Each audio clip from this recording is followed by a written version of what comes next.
चलिए, तो आज हम पढ़ेंगे मध्य प्रदेश की स्वास्थ्य संबंधी ये योजनाओं को, साथ ही साथ कॉलेज, संस्था और अस्पताल को। ठीक है, तो ये भी एक बहुत ही ज्यादा महत्वपूर्ण टॉपिक है। तो चलिए एक एक करके हम पढ़ना चालू करते हैं। सबसे पहले यदि बात करी जाए, राजमाता विजयराजे सिंधिया अखिल भारतीय आयुर्विज्ञान संस्थान, ये कहाँ है? भोपाल में है। यानी राजमाता विजयराजे सिंधिया अखिल भारतीय आयुर्विज्ञान संस्थान, मतलब जिसे हम अखिल भारतीय आयुर्विज्ञान संस्थान मतलब एम्स के नाम से जानते हैं, यह एम्स हमारे मध्य प्रदेश में भोपाल में स्थित है, याद रखिएगा। ठीक है, तो एम्स कहां पर स्थित है? भोपाल में स्थित है। ठीक है, तो बहुत ही बड़ी ये एक क्या है, एक संस्था है जिसके द्वारा हम इसमें फ्री आपको दवाई और मतलब आपको उपचार की सुविधाएं दी जाती हैं। ये हमारे मध्य प्रदेश में मात्र एक ही जगह स्थित है, वो कहां है? भोपाल में है। ठीक है, तो भोपाल के साकेत नगर में ये स्थित है, याद रखिएगा।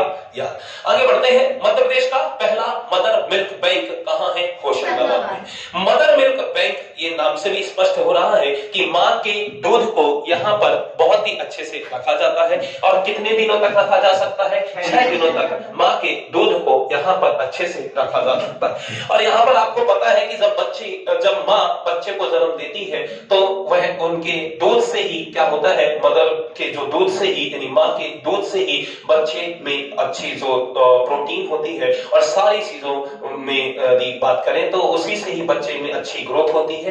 तो पहले बच्चा मां का दूध ही मां के दूध का ही सेवन करता है। तो ये बहुत ही अच्छी बात है कि मध्य प्रदेश का पहला मदर मिल्क बैंक कहां है? होशंगाबाद में।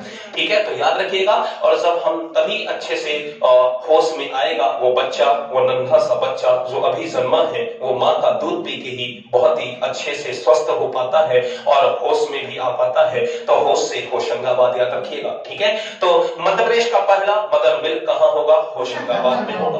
बात करें हकीम सैयद यूनाना हॉस्पिटल की, तो वो कहां होगी? भोपाल में होगी। बात करें खुशीलाल आयुर्वेदिक अस्पताल की, वो भी कहां है? भोपाल में। बात करें गांधी मेडिकल कॉलेज की, वो भी कहां है? भोपाल में। अब जहां गांधी जी जाएंगे वहां खुशियां तो बहुत ज्यादा होंगी कि नहीं होंगी? होंगी कि नहीं होंगी? तो गांधी जी कहां की ओर गए? भोपाल की ओर गए। अब भोपाल ही मध्य प्रदेश की राजधानी है और आप जानते हैं गांधी जी राजधानी की ओर ही ज्यादा प्रस्थान करते थे। तो आपने याद रखना है कि गांधी मेडिकल कॉलेज कहां होगा? भोपाल में होगा। अब जब गांधी जी भोपाल गए हैं तो खुशियां बहुत ज्यादा होंगी कि नहीं होंगी? उधर सब लोग खुश हो जाएंगे कि नहीं होंगे? अब गांधी जी तो गांधी जी हैं, बाकी आप सब जानते हैं। तो याद रखना कि खुशीलाल यह आयुर्वेदिक अस्पताल कहां होगा?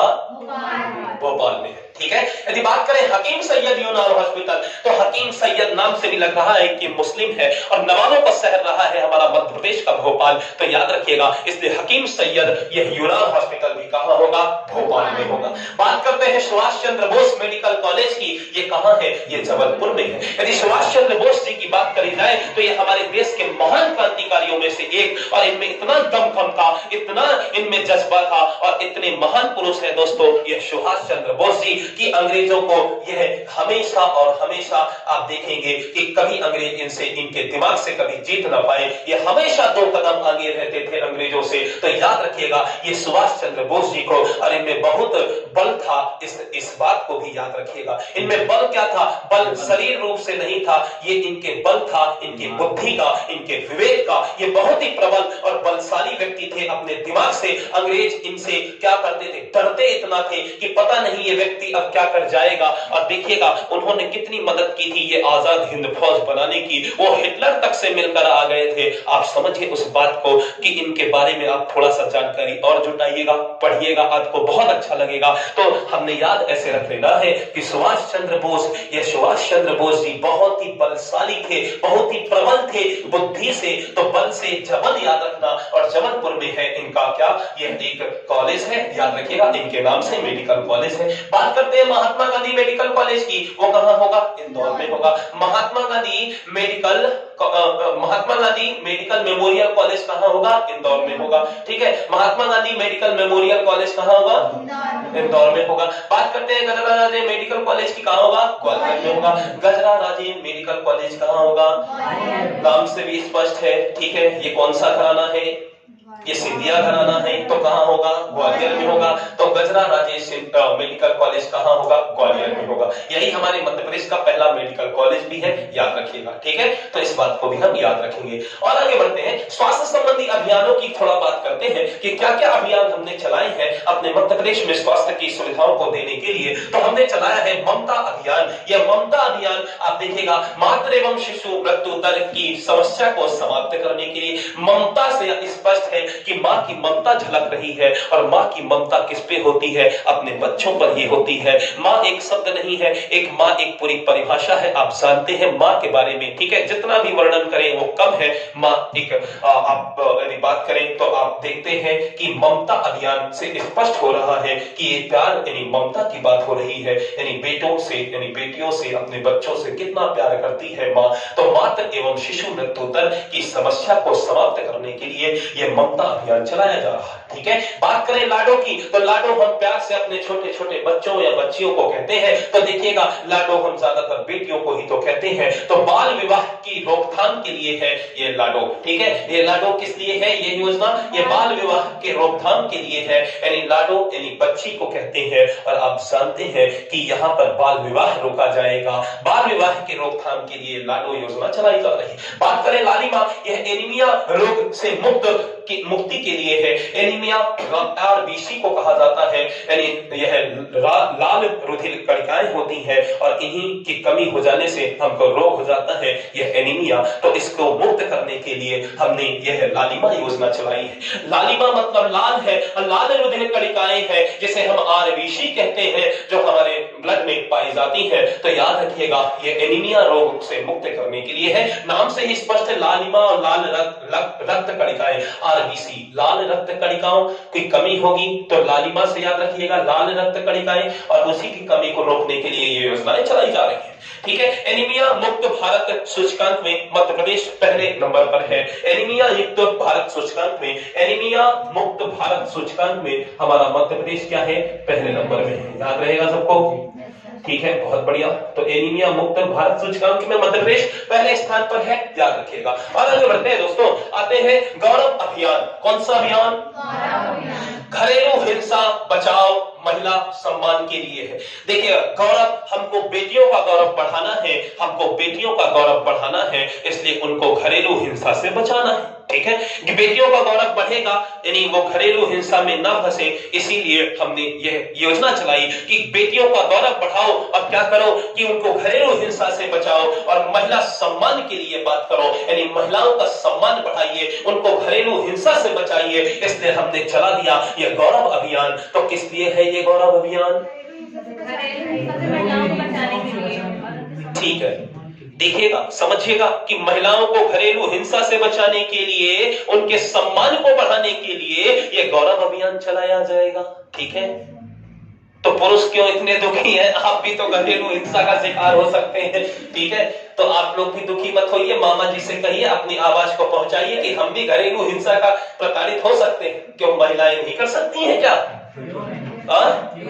क्यों नहीं कर सकती है क्या? चलिएगा, तो आप मत करिएगा, आप हो जाइएगा, इसमें कोई बड़ी बात नहीं है, क्योंकि अभियान चलाया जा रहा है तो उस अभियान का आप साथ दीजिएगा। यदि आपने परेशान किया तो फिर गलत हो जाएगा, यदि आप परेशान हुए तो फिर देखा जाएगा क्या होता है। मामा जी आपके लिए भी कोई न कोई उपाय निकालेंगे। आगे बढ़ते हैं, आस्था अभियान। यह टीबी मलेरिया के रोकथाम के लिए है ये आस्था, ठीक है। तो आपको मामा जी से एक आस्था है कि अगर किसी को टीबी होगी और यदि उसे क्या होगा, मलेरिया के रोकथाम के लिए, यानी टीबी या मलेरिया जैसे हो जाए तो उसके रोकथाम के लिए ये आस्था अभियान चलाया जा रहा है, ठीक है। यानी किसी को ना होने पाए ये टीबी मलेरिया, इसके लिए कौन सा ये अभियान चलाया जा रहा है? आस्था अभियान, ठीक है, बहुत अच्छा। और आगे बढ़ते हैं दोस्तों, कोरोना काल में आपने देखा है कि थोड़ा सा योजनाएं, बहुत सारी योजनाएं बनी है, तो जिसमें से कोरोना काल में भी हमारे मध्य प्रदेश की कुछ योजनाएं बनी थी जिसमें हमको कोरोना से बचा जा सके हमारे मध्य प्रदेश के वासियों को। तो कोरोना काल में चर्चित योजनाओं की यदि बात करें तो जीवन अमृत योजना। कौन सी योजना? यह 27 अप्रैल सन 2020 को चलाई गई। इसमें आपका इम्यूनिटी सिस्टम बढ़ाया जाएगा। क्या बढ़ाया जाएगा? और कैसे बढ़ेगा?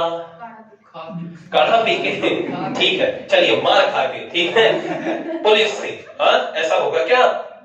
तो बाहर अगर निकलते थे तो इतनी मार खाती थी कि इम्यूनिटी सिस्टम वैसे ही बढ़ जाता था, ठीक है।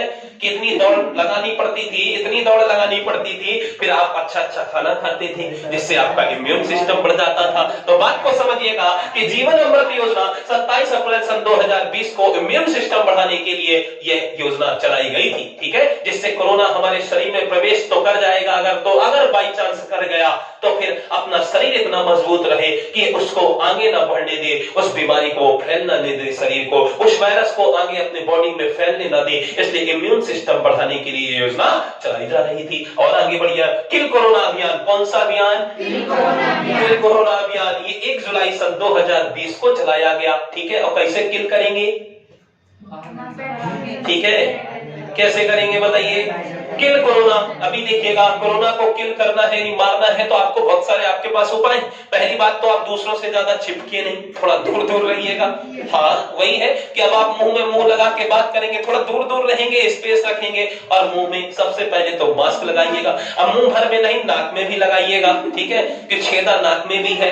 कोरोना ये नहीं देखेगा जहां से गैप मिलेगा वहां से चला जाएगा अंदर। तो कुछ लोग मुंह भर में लगा लेते हैं, नाक में भी लगाना, ठीक है। नहीं जाएगा क्या नाक से? तो मुंह और नाक दोनों में लगाना है, ठीक है। शौक के लिए ये फैशन नो चल रहा है कि मुंह में लगा ली है, ठीक है, ऐसा नहीं, पूरा पूरा ऐसा कवर होना चाहिए, ठीक है। इस बात को भी याद रखिएगा। तो क्या इस तरह बहुत सारे उपायों को करके हम कोरोना को मात दे सकते हैं। तो इसीलिए मामा जी ने भी ये योजना के तहत आपको समझाने की कोशिश की है कि किल कोरोना अभियान चलाया, और 1 जुलाई सन 2020 को यह प्रारंभ हुई। आगे बढ़ते हैं, हमारा घर हमारा विद्यालय। ये भी बहुत अच्छी बात है। आपने देखा कि लॉकडाउन की स्थितियां नहीं, परिस्थितियां बिल्कुल भी अनुकूल नहीं थी हमारे अनुसार, तो यह कंडीशन नहीं थी कि बच्चे स्कूल जा पाए। देखिएगा, बच्चे ही इस देश की नींव है, और हमारे घर परिवार के लिए भी बच्चे सबसे ज्यादा इंपॉर्टेंट होते हैं। आप जानते हैं कि उन्हीं के लिए माँ बाप भी इतनी कोशिशें करते हैं, सारा कुछ।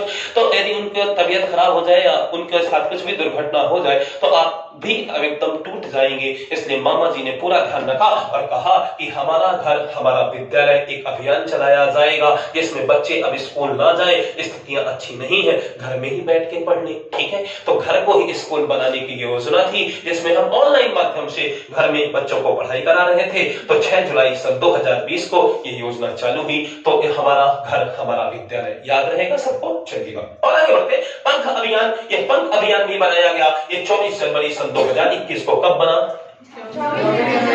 24 जनवरी सन 2021 को यह पंख अभियान चलाया गया। और इसमें कहा गया कि क्या बोला गया कि 24 जनवरी सन 2021 को बालिका दिवस पर बेटी बचाओ, यह बालिका दिवस पर बेटी बचाओ बेटी पढ़ाओ योजना लाई गई। यहाँ पर बालिका दिवस पर 24 जनवरी को बालिका दिवस पर इसी दिन यह तय किया गया, और इसी को ही एक अच्छा दिन माना गया, और पंख योजना अभियान चलाया गया, मतलब पंख अभियान चलाया गया। और कहा गया कि बालिका दिवस पर ही बेटी बचाओ और बेटी पढ़ाओ ये अभियान चलाएंगे, जिसके अंतर्गत पंख अभियान इसका नाम रहेगा। और पंख नाम इसलिए दिया गया तो पी से प्रोटेक्शन, मतलब बेटियों की क्या होगी, सुरक्षा हम मुहैया कराएंगे। और ए से अवेयरनेस यानी जागरूक भी बनाएंगे। एन से क्या होगा, न्यूट्रिशन यानी इससे क्या देंगे, अच्छा पोषण भी कराएंगे, बहुत बढ़िया, क्योंकि सुरक्षा भी देंगे, उसको अवेयर भी करेंगे, ठीक है, उसे अच्छा पोषण भी खिलाएंगे जिससे वो किसी और को मार सके, ठीक है। तभी तो